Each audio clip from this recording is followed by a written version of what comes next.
Welcome to another episode of The Brand Called You, a podcast and podcast show that brings you leadership lessons, knowledge, experience, and wisdom from hundreds of successful individuals from around the world.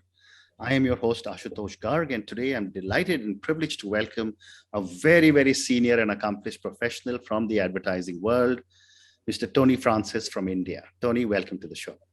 Thank you, Ashutosh. Absolute honor to be here. Thank you. Tony is the Chief Revenue Officer of Matrix Publicities, a WPP company. And as all of you know, I'm very partial to authors. He's an author of a book titled The Autograph Seeker. He's a historical fiction writer and a media and broadcasting professional, and he's the recipient of the Distinguished Toastmaster Award. So, Tony, let's talk about media and broadcasting. Let me start with saying, what is the role of a Chief Revenue Officer? Well, as I said, I'm going to be within what I do, really. So I'm part of a company called WPP, the world's largest advertising and PR company. Right. Within that, there's a trading division called Matrix. Mm-hmm. Over the years, the advertising companies such as ours, which is Group M, has always got our revenues from rebates, agency fees, etc. Now we've moved into creating our own content. Wow. So there are four divisions that I take care of revenues for. One being motion content, which is a content first company. So we produce our own shows, which then go on to television, radio, print, etc. Then we have a company called Inca, which is the influencer marketing business, which is huge and new and growing every other day. The third being Astus, which is a great alternative to barter, and the fourth being DTH. Okay. Now, these are four different verticals, making sure that we, give our clients the benefit of all these verticals. In many ways, it's also guardrailing so that for anything, Group M has got all the solutions for it, and so does WPP. So, of course, my job is to build strategies for it in terms of revenue, work with leadership and say this is where the revenue streams are going to be, a forecast, execute that. Okay. Another big thing is that, remember, this is a lot to do with internal sales. Correct. So it's also about horizontality. We've got experts across, whether it's digital, TV, print, the planning, insights, growth. How do I work with various divisions to bring out the best so that the products that we bring to the market are stellar? Fascinating. So really, that is my role as a Chief Revenue Officer at. Fascinating. So tell me, over the years, the entire media and broadcasting has evolved from newspapers, and when I was growing up in ITC, it was billboards, movies, cinema, advertising, and that is all now evolved into handheld devices. Right. How, according to you, has this change made all the agencies evolve and change themselves? We've come a long way, I guess. Ashutosh, when you were heading this division in ITC, etc., hoardings were big, newspaper was big, things were taken and printed, etc. When I joined radio, a lot of manual stuff used to take place. That was there. See, in the end, while I'm going to give the Indian example, we are rooted. Television is deeply rooted, radio is deeply rooted, print is deeply rooted. We're a little different from perhaps other countries. Correct. So while that is there, it'll survive for some more years. Of course, it's taking a big hit. Print has seen a bit of a print rather, but let's say magazines have seen a bit of a fall from the cliff, etc. Evolution has taken place, but today there's customization happening at scale. That's a big difference. Today it is not taking a few samples and saying okay, and extrapolating and saying okay, number one is X and number two is Y. This channel, etc. Now it's real-time data. Media and broadcasting has become almost like, especially when you give campaigns out, it's almost like an election campaign. You don't have a campaign running for the same theme running for the next 1 year. Correct. It's changing, and so is media. And I believe each of them are served differently. But television content is definitely very different from perhaps an OTT content. You can push the envelope a little more. To give you a small little example, Sun TV has been there for a long time. They've been having producers who would give their shows to them. And there is a certain way of what GEC really is. Today, I'm proud to say that Motion Content Group, which is my division, created India's first digital daily soap. Wow. So what's different about it? Mm. We're saying that we're taking a few more liberties. We're still keeping it rooted in the Tamil Nadu market. Mm. We're still keeping it, real, etc. But pushing the envelope a little further, so that the kind of content is for a different set of audience who hopefully will come every day at 9 o'clock and watch it on your device, because about 90% of viewing happens on the device, as you mentioned. There. So that's the evolution that has taken place. That's what I've seen from my days in radio to what it is now. So, just staying with the same thought, when we in films, we're looking at 60 seconds, 90-second films. Then we got into 30 seconds where that came onto the phones, etc. Now with these very, very short formats on like reels, etc., communication is happening in 3 seconds and 5 seconds. What is the challenge that you as professionals are facing to communicate the message so quickly? It is not a challenge really. It's an enabler. Your short format videos, like I will not mention TikTok because it doesn't exist in India anymore, like Josh and Takatak and a whole lot of others are enabling campaigns. So while you have, let's again give an example.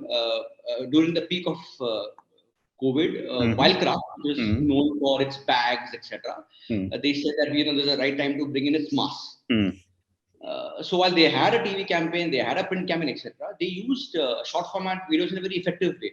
Because please remember that people like Takatak and TikTok and Josh, etc., can also have these filters where we have a bunch of influencers who have lakhs and lakhs of followers, and all they have to do is have a filter on their phones. They do this and a mask appear, and then there's the Wildcraft branding there. Wow. So suddenly it enables in so many different ways, and it's serving again because it's digital. You know who's tuned in. You put those filters in, and it's targeted accordingly. So it's an enabler more than anything else. So and these are all homegrown brands in India. Correct. Daily Hunt has got their own short format videos. Times of India has got their own short format videos. Everyone's gone into it at the right time. That space created by the exit of TikTok. As I said, it's an enabler, really. Very, very interesting. And I'm, delighted you're just calling it an execution challenge, but gives me a segue to my next question. And that is that how is technology changing the world of advertising and broadcasting and branding? Okay. So I used to run a radio station. And the RJs, the producers, the creative guys would always, they won't do their own thing.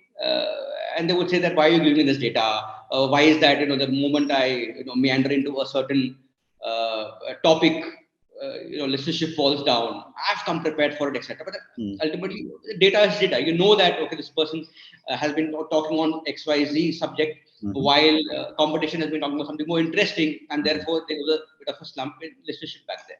No one wants to listen to that. I believe that technology does not hinder creativity; it aids creativity. Because then what happens is you can change things immediately. ROI becomes that much more better, and that is what it has done. One really struggled, especially at a time when radio was a monopoly in many ways. I'm just talking about radio because it is close to my heart. We said that, okay, there's a dairy method. This person has ticked between 6 to 6:30. I have listened to X radio station, Y radio station. Very, very primitive in its own way. In many ways, it is still that way. And that's when digital comes in and it changes everything. First, the party data tells you exactly who's listening, who's watching, who's viewing, where, what, and I can change things immediately. A clear example. So, as I said, in many ways, technology should be an aid to creativity than anything else, and therefore we can pick. And I earlier mentioned also that campaigns today are like, it's not like before. You put that coding and hope that great, somebody watched it. Today, the communication is like an election campaign. So you keep changing courses, you hear what the market is saying, you see trends over there and change accordingly. I'll give you an example. There was Zomato, again a brand, it's a homegrown Indian brand, had a stellar IPO that took place. I look at the brand in many, many ways. One, the people who run it are also doing their bit to get the brand to another level. The advertising that is taking place also. Now, very recently, there was an ad that came where Hrithik Roshan is, there's a knock at Hrithik Roshan's door. There's a Zomato person who comes and says, and Hrithik calls him Jadoo, which is almost this space character in one of his movies. Absolutely. And this person is very, very impressed and says, "Wow, it's Hrithik Roshan. Wait, I want to give something to you. You've been rain or sunshine. You always deliver. Let me just get something for you." This Hrithik goes inside. This person is waiting. And then he's getting late because there's another delivery that's taking place, so he moves out. So the intent was clear that the rider is the hero. Unfortunately, people took it otherwise. They said, "How can you call a guy Jadoo? Make him feel like another thing." It's almost as if somewhere there was a lot of pressure from the way it was taken, and so they changed it in many ways and said, "Okay, maybe this is not working. Though our intent was correct, we want to stand by it." Somewhere they said, "Okay, let's change course," and this happened over a period of, let's say, a week. With so much of money spent in that. That's one extreme.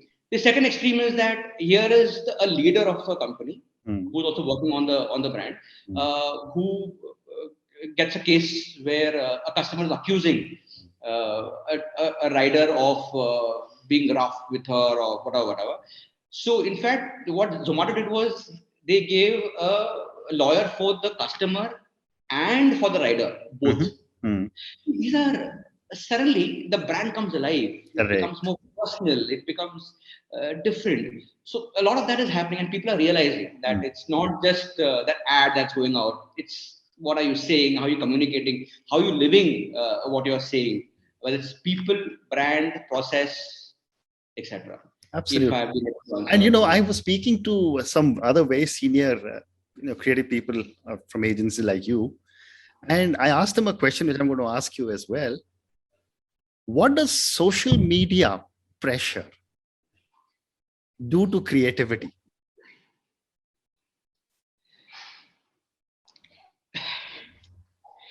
Well, I don't know how to answer that. It's very, very personal.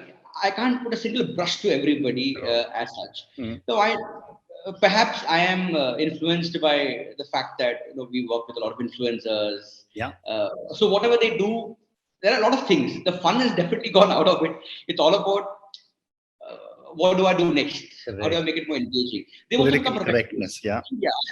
Yeah, exactly. And of course, some of them have their own voice. Sure. They said, "This is what I'm going to do. I'm not going to go beyond.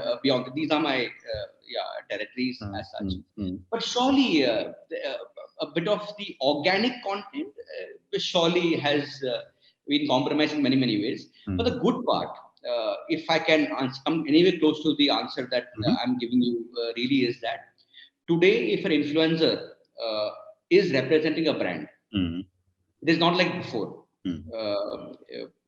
I love Virat Kohli, but it's the same Virat Kohli who said that lovely professional university brings out the maximum number of Olympic medalists or participations, etc., without actually putting something on top saying there's a paid partnership between X brand and me. Sure.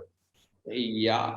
So that is taken care of. At least now there's a body which says that if you are putting out such content which is not really organic or paid for, please put that disclaimer. Yeah. So very clear. Now, if it is personal, none of that paid media thing goes up. Then I do my own thing. Otherwise, of course, spell it out that this is a paid communication for. People are figuring out how do I crack the social media bit. How much is not too much. It's a process, and it can be it can fatigue creativity. I think it somewhere it fatigues you. I agree with you. I agree. So Tony, let's now move to the next segment of our conversation, which is your book, The Autograph Seeker. Tell me about the book and this absolutely fascinating title. The Autograph Seeker, because I liked you mentioned very early that you're trying to get as many stories out there as possible. Yeah. And for me, that's what inspires me. The stories of people who are good. And some of the autograph was a nice theme in my life. It began with perhaps getting Osho to both autograph and Bachchan's autograph and a whole lot of others. Now, if you ask anybody, how many of you want to write a book? If I go to any place and a lot of hands go up, Mine also was up at one time. It began with perhaps letter writing. It began with my time in Toastmasters, where I would give these speeches, etc. So I want to write a book for sure. Now it's about writing a book, a story which I already have, which is my giddy days in St. Xavier's, Calcutta. The discovery of the history of the structure that used to once be there, which was a theatre in Calcutta. So there were multiple themes going. And what is creativity? It's a creation of possibilities. It's bringing 4 or 5 things together. So here I have the autographs. Here I have got this story which I want to bring out, especially of those 80s and 90s in Xavier's, and the story of this theatre, which then gave way to become the school, which is St. Xavier's College, really, and the characters over there. Put that together, I had the autograph seeker. So that was what the book was really all about. Story of a schoolboy in love with a girl who can't speak, and their discovery of this beautiful theatre called the Sanskrit Theatre. Okay. And the characters who were part of it, and how that's linked to the history of the school this boy is in. Fascinating. And, you also speak about historical fiction. I mean, these two words are contradictory to one another, but I'd love to get your perspective on how does this come into your book? Okay, so why historical fiction? Clearly, there's a lot of, there is this important theme that took place in the 1800s of a theatre in Calcutta, height of British imperialism, a theatre which does not even have ushers who are Indians. And there you have an Indian actor playing Othello and this married English woman. And this is true. Now you discover that there. All you know is that it was a big hit. People came. There was a controversy. The first play was banned. There were cops outside, but still it was put up. People came, watched, and the next thing, all you know is that a couple of years later, it just failed and it shut down. And then it became, the Jesuits took over and became St. Xavier's College and School. Okay. That's all I have really, and bits and pieces. But you know that there was a very famous lady called Esther Leach. Well loved and mother of 3 kids, but very, very beautiful. People are in the green room waiting for her to take her out, etc. But then she burns on stage and dies right in front of everybody else. Rumors, etc. See, this is the only information that I've got. Okay. Now, if I have to make a story, obviously it's based on history, something that took place. Now, all we know is a couple of years later, it failed. Why did it fail? Could there have been a possibility, possible link between the actor, an Indian actor, and the woman? Because it was taken as themes into a Bengali movie by a person who's again from St. Xavier's. So somewhere it has remained in every Xaverian's heart.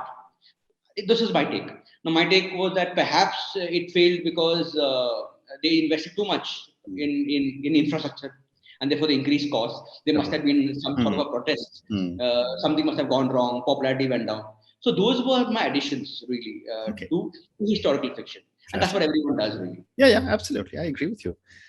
So I have time for a few questions that I call personal questions, because our viewers and listeners love to get to know my guest a little better. My first question to Tony is that what would you say are 3 key milestones or pivot points in your life or your career?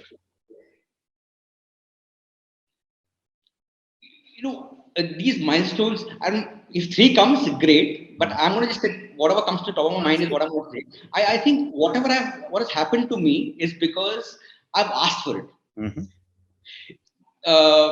Let's see, if I want to stand for election, I go up and say, listen, I want to stand for the election and win that. So clearly, the moment I passed class 10, a time when I thought I amounted to nothing, from looks, personality, talent, nothing, to coming to a new place where everybody is new, so you can just do whatever you feel like and pretend that is you.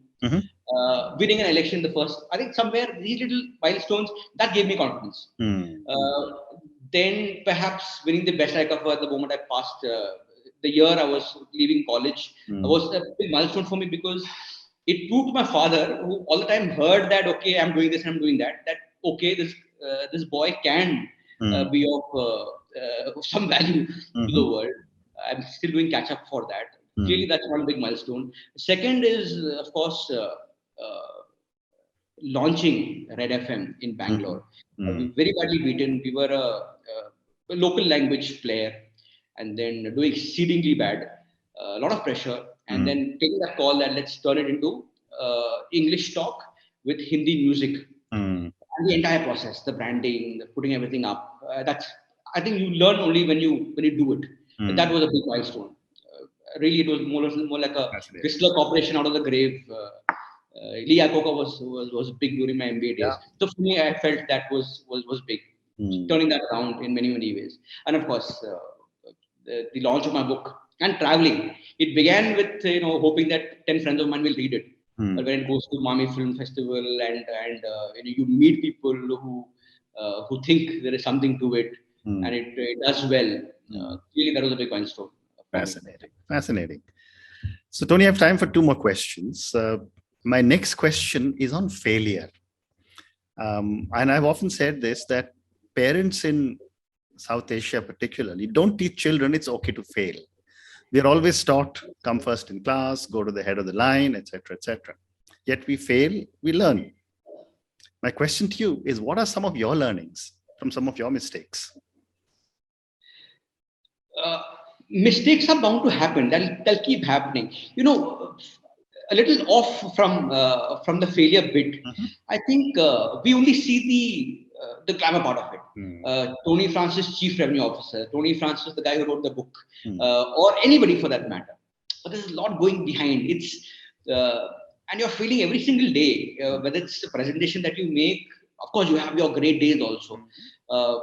And we are all in environments where we have to succeed every day practically, because the world has changed. We're not in a controlled environment anymore. Markets opened up, so there's somebody who's doing that bit. I think people should be a little more honest with what it is. I know for a fact that the challenges are tremendous. Every day you doubt yourself, whether am I good enough for what I'm doing? Will I ever write my next book? Will I hold on to this project that is there for this year? Great, I've got this great promotion. What next? The challenges are tremendous.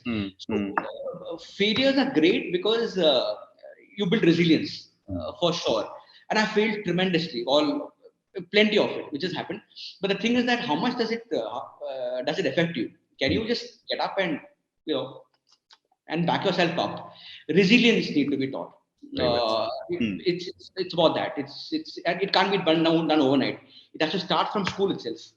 That exam that you want to escape from. Today my son is going to write his class 10. He's just praying that I hope it doesn't happen. But the school is sending him, making write exams every single day, and on and on and on. Fails, learns, till it becomes. Of course, I'm going to face it. It's going to be bigger, but I know that it will not crush me. That is fascinating. My example of failure.